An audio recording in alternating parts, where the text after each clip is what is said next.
Jacinta van Beveren uit Wierum maakt het zelf moeilijk kapjes om verspreiding van het coronavirus te voorkomen. Via een Facebookgroep kwam ik op een Facebookgroep van België, mondkapjes maken. Die hadden mooie patronen. Die waren ook goedgekeurd door bijvoorbeeld het Universiteitsziekenhuis van Antwerpen.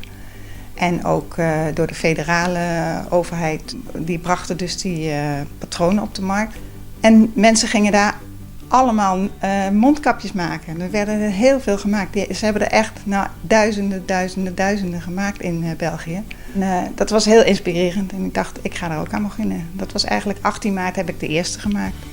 In het begin heb ik ze met name voor de zorg gemaakt. Dus voor mensen die contactberoep hebben. En later ben ze ook voor familie en vrienden gaan maken. Het grappige is dat heel veel mensen ook heel sceptisch waren. En dat kwam natuurlijk ook door het Nederlandse beleid. Mondkapjes hebben geen zin, mensen kunnen er niet mee omgaan en allemaal dat soort verhalen. Na de aankondiging van Rutte dat we ze in het OV moesten gaan gebruiken, wist iedereen mij ineens te vinden. Dus toen kreeg ik het heel erg druk.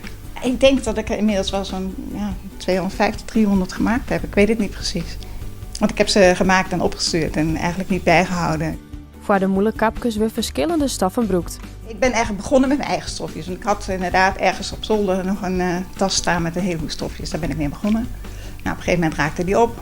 En ik wilde ook aan de buitenkant een beetje een dichte stof hebben. En aan de binnenkant een zachte stof. Want dat zit tegen je huid aan. Het is gewoon prettig als dat een beetje zacht aanvoelt.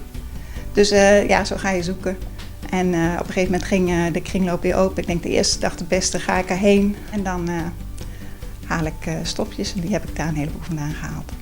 Ik heb bijvoorbeeld heel leuke Friese stof gekocht. Ik ga nu Friese mondkapjes maken. Ik heb er al een paar gemaakt.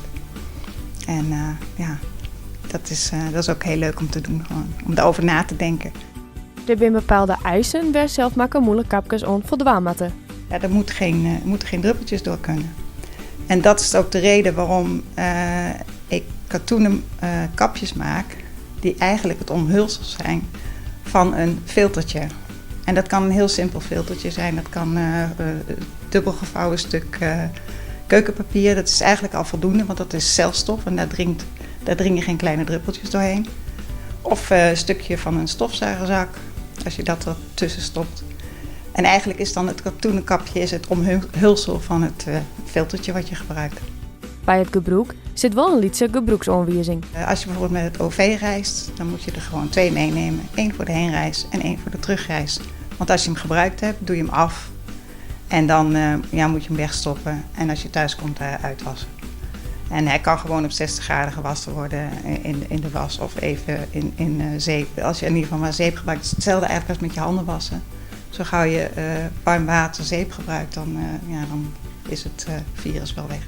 Daarnaast maakt Jacinta nog hele oren speciale moeilijk kapjes, al raadt ze net on die te gaan broeken. Ik maak ook mondkapjes van jutmateriaal. Dat zijn natuurlijk geen mondkapjes die je kunt gebruiken, want het is heel belangrijk dat je schoon de lucht inademt. En wat je op het strand vindt, dat weet je niet altijd wat daarin gezeten heeft of aangezeten heeft. Maar het is inderdaad meer een creatief proces.